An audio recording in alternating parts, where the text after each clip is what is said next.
tudluan para ipanglabay nila ang mga habak, ang mga Diyos nilang gikuan. Ug dili niyo katawhan tudluan. Ngay ko gato iparimain. Oh, parimain. Sila ba? Oh, tudluan, dili niyo tamayon. Mo ba maayo nang judge na kay kanang dalawa ka takibaw kita. Oo, tatong kagulingon.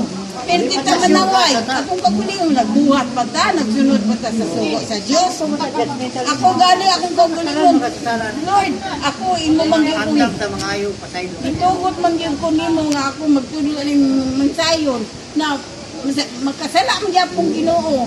Ginoo, ikaw gyud ako nalangpan. You are my refuge. Jesus is my refuge. So, Jesus is the way, the life, the truth. Unsa pa? Siya ang manghuhukom.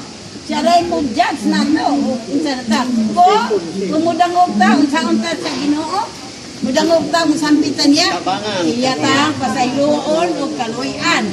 Wadan ta niya o pakaluya. Bedasigon ta niya. Ang kabing nawad ang paglaom sa to? Ha? Oh, oh, ang Ginoo Dasigon. Sampit yun sa Ginoo. Yung kagdasig, na di ka sampit niya. Ano ka pagdasig di mo? No? Sangpit sa buhi nga Dios. Oh, sampit yun.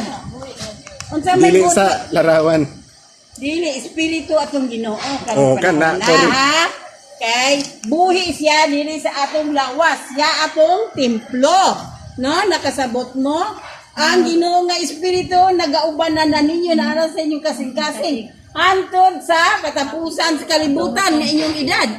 Magauban siya kaninyo kung tumanon nyo ang yang sugo o dili alang-alang. Daritso yun, inyong isang nyaw sa tiguok, katauhan sa kalibutan. Wala kumukay, di ko anak, kay bako, di ko rin dool. Ayaw yun mo anak. Hindi na ako natuluan.